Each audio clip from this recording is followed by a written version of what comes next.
ہماری نئی نئی ویڈیوز دیکھنے کے لیے ابھی حافظ محمد عادل کے آفیشیل یوٹیوب چینل کو سبسکرائب کر لیں اور گھنٹی کے بٹن کو دبائیں، اور ہاں، لائک اور کمنٹس کرنا نہ بھولیں۔ السلام علیکم ورحمۃ اللہ وبرکاتہ۔ پانی ضرور نکلے گا ایڑی رگڑ کے دیکھ، پانی ضرور نکلے گا ایڑی رگڑ کے دیکھ، پاگل میرے رسول کا دامن پکڑ کے دیکھ۔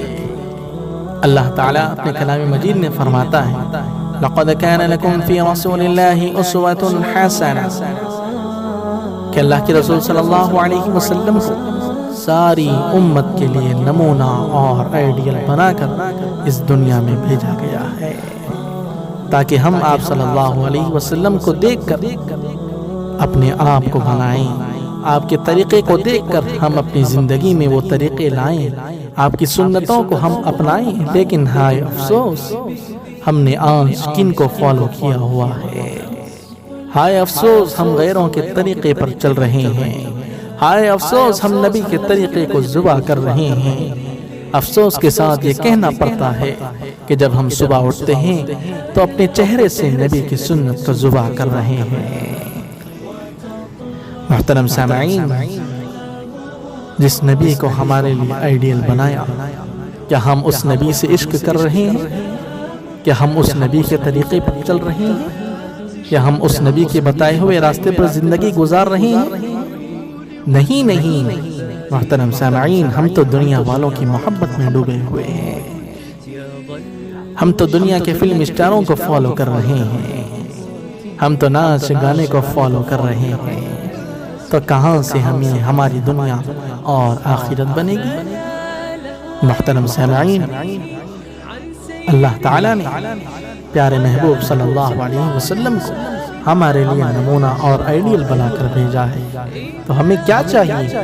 ہمیں یہ چاہیے تھا کہ ہم نبی کے طریقے کو اپناتے، ہمیں یہ چاہیے تھا کہ ہم نبی کی زندگی کو معلوم کرتے، ہمیں یہ چاہیے تھا کہ ہم نبی کی زندگی کو دیکھتے، ہمیں یہ چاہیے تھا کہ ہم نبی کی کتاب، نبی کی باتیں کتابوں میں ڈھونڈتے، ہمیں یہ چاہیے تھا کہ ہم نبی کی سیرت پڑھتے، ہمیں یہ چاہیے تھا کہ نبی کی زندگی دیکھتے، ہمیں یہ چاہیے تھا کہ نبی کا عشق دیکھتے اپنی امتیوں کے لیے، ہمیں یہ چاہیے تھا کہ ہم پیارے محبوب صلی اللہ علیہ وسلم کے سجدے میں صرف امتی امتی کی رٹ لگائے ہوئے، تڑپتے ہوئے، بلبلاتے ہوئے اپنی امت کو یاد کرتے تھے۔ کیا ہم نے کبھی یہ غور کیا؟ نہیں، ہمیں تو نبی کی زندگی تو دور کی بات، نبی کے گھرانے والوں کے نام بھی پتہ نہیں، نبی کے کتنے بیٹے اور بیٹیاں تھے وہ تک ہمیں پتہ نہیں ہے، تو نبی کی زندگی کیا ڈھونڈیں گے؟ محترم سامعین، کیا آپ کو پتہ ہے کہ آپ سے کسی نے عشق کیا ہے، آپ سے کسی نے پیار کیا ہے؟ ہمیں بھی اس سے پیار کرنا چاہیے تھا۔ ایک مرتبہ آپ صلی اللہ علیہ وسلم اپنے صحابہ کے ساتھ بیٹھے ہوئے تھے، اللہ کے رسول نے فرمایا اپنے صحابہ سے کہ میرا جی چاہتا ہے کہ میں اپنے بھائیوں سے ملوں۔ کیا فرمایا اللہ کے رسول نے؟ میرا جی چاہتا ہے کہ میں اپنے بھائیوں سے ملوں۔ تو صحابہ نے فرمایا کہ اللہ کے رسول، ہم تو آپ کے ساتھ ہیں۔ تو اللہ کے رسول نے فرمایا، اے صحابہ، تم میرے صحابہ ہو، میرے بھائی نہیں ہو۔ میرے بھائی تو وہ ہیں جنہوں نے مجھے دیکھا نہیں لیکن مجھ پر ایمان لے آئے ہیں۔ تو محترم سامعین، اس حدیث کے ذریعے سے اللہ کے رسول صلی اللہ علیہ وسلم ہم سب کو اپنا بھائی کہتے ہیں۔ لیکن ہائے افسوس، ہم تو اپنے نبی کو بھول گئے، ہم تو اپنے نبی کے طریقے کو بھول گئے، نبی کی زندگی کو بھول گئے۔ روز صبح اٹھتے ہیں نبی کی سنتوں کا جنازہ نکال رہے ہیں، اپنے چہرے سے نبی کی چہرے کو ہٹا رہے ہیں، اپنی زندگی سے نبی کی زندگی کو دور کر رہے ہیں۔ ہمارا اٹھنا، ہمارا بیٹھنا غیروں کے طریقے پر ہے، ہمارے بال، ہمارے ناخن سب غیروں کے طریقے پر آ چکے ہیں۔ ہمیں چاہیے تو یہ تھا کہ ہم نبی کی زندگی کو دیکھتے کہ نبی کیسے چلتے ہیں، نبی کیسا پھرتے تھے، نبی کھانا کیسا کھاتے تھے، نبی کیسا رہتے تھے، اپنی بیویوں کے ساتھ کیسے رہے، اور اپنی زندگی میں صحابہ کے ساتھ کیسے اخلاق کے ساتھ رہا کرتے تھے۔ نبی کے گھرانہ اور نبی کے گھر کی داستان سنتے، لیکن ہمارے پاس وقت ہی کہاں ہے۔ محترم سامعین، ابھی وقت دور نہیں ہے، ابھی وقت ہے، لوٹ آؤ پیارے محبوب کے طریقے پر، لوٹ آؤ پیارے محبوب کی طریقے پر، اور پیارے رسول صلی اللہ علیہ وسلم کی زندگی کو اپنی زندگی بناؤ، ان کے طریقے کو اپنا طریقہ چلاؤ، اپنی زندگی میں پیارے آقا کے طریقے کو لاؤ، تو انشاءاللہ یہ دنیا بھی کامیاب اور آخرت بھی کامیاب ہوگی۔ ہاں، آقا صلی اللہ علیہ وسلم کی ہم سے محبت دیکھنا چاہتے ہو تو چلو چلو میں تمہیں لے جاتا ہوں پیارے آقا کی اپنی امتیوں سے محبت کے واقعات کی طرف۔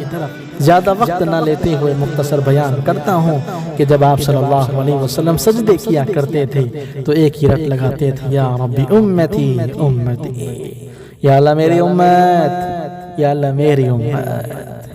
ہاں، ہر سجدے میں جس نے ہم کو یاد کیا، ہم روزانہ اسے اٹھ کر ذبح کرتے ہیں، اس کی سنتوں کو ذبح کرتے ہیں، اس کی سنتوں کا جنازہ نکال رہے ہیں۔ جب آپ صلی اللہ علیہ وسلم کا وفات کا وقت آیا تو جبرائیل نے اللہ کے رسول سے فرمایا کہ اللہ آپ کی ملاقات کے شوق میں، تو اللہ کے رسول نے فرمایا کہ اے جبرائیل جاؤ میرے رب سے پوچھ کے آؤ میرے اس دنیا سے جانے کے بعد میری امت کا کیا ہوگا۔ ہاں، جس نے موت پر ہم کو یاد کیا، ہم اپنی زندگی میں اسے یاد نہیں کر رہے ہیں۔ میرے بھائیوں، سوچو تو صحیح کیسی محبت ہے اپنے پیارے امتیوں سے۔ جبرائیل فوراً گئے اپنے رب کی طرف اور اللہ سے کہنے لگے کہ آپ کے محبوب فرماتے ہیں کہ اس کی امت کے ساتھ کیا ہوگا۔ تو اللہ کے رسول صلی اللہ علیہ وسلم کو پیغام دے کر بھیجایا جبرائیل کے ذریعے سے کہ اے جبرائیل جاؤ میرے محبوب سے کہنا کہ اس کی امت کا ساتھ دوں گا، کبھی تنہا نہ چھوڑوں گا۔ جیسے ہی جبرائیل آئے اور یہ پیغام دینے لگے کہ اس کی امت کے ساتھ خیر کا معاملہ ہوگا اور ہمیشہ ساتھ ملے گا، تو اللہ کے رسول کے دل کو قرار آیا اور اس کے بعد ملک الموت سے کہا کہ میری روح نکالو۔ پھر جب آپ صلی اللہ علیہ وسلم کی روح نکال رہے تھے تو آپ صلی اللہ علیہ وسلم کو تکلیف ہو رہی تھی، تو ملک الموت سے پوچھنے لگے کہ اے ملک الموت، جب تم مجھے اتنی تکلیف پہنچ رہی ہے تو میری امت کے لوگوں کی جب تم روح نکالو گے تو ان کو کیسی تکلیف ہوگی؟ تو پیارے آقا نے ملک الموت سے فرمایا کہ اے ملک الموت، میری امت کی موت کی تکلیف میرے سینے پر دے کر مجھے اس دنیا سے اٹھا لو، لیکن میری امت کو موت کی تکلیف سے بچا لینا۔ ہاں، ہے کوئی عشق کرنے والا جس کو آپ فالو کرتے ہیں؟ نہیں محترم سامعین، جب میدان محشر قائم ہوگی، جب ہر کوئی نفسی کے عالم میں ہوگا، ایسے شور میں، ایسے ہنگامے میں صرف ایک ہی ہستی ہوگی جو اپنی امت کو یاد کر رہی ہوگی۔ وہ ہستی کوئی اور نہیں بلکہ وہ میرے اور آپ کے آقا پیارے محبوب صلی اللہ علیہ وسلم ہوں گے، جو اپنے لیے نہیں بلکہ اپنی امت کے لیے دعا کر رہے ہیں اور وہ کہہ رہے ہیں یا ربی امتی امتی۔ جب سب لوگ دیکھیں گے کہ میدان محشر میں سب نفسی کا عالم ہے، لیکن یہ کون ہے جو اپنے لیے نہیں اپنی امت کے لیے مانگ رہا ہے؟ تو وہ ہمارے آپ کے آقا پیارے محمد صلی اللہ علیہ وسلم ہوں گے۔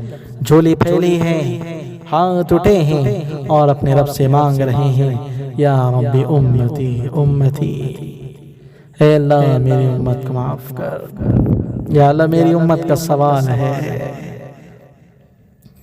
کیا محبت ہے ہم امتیوں سے۔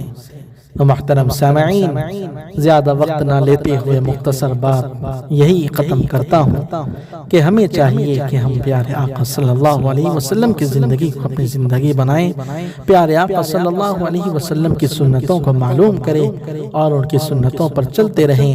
12 ربیع الاول کے موقع پر یہ منظر دیکھنے میں آتا ہے کہ ہم بازاروں میں نکلتے ہیں، روڈوں پر نکلتے ہیں اور جلوس وغیرہ نکالتے ہیں، لیکن افسوس کے ساتھ یہ بات کہنی پڑتی ہے کہ ہم جلوس تو نبی کی محبت میں نکال رہے ہیں، لیکن نبی کی محبت میں نماز چھوڑ رہے ہیں۔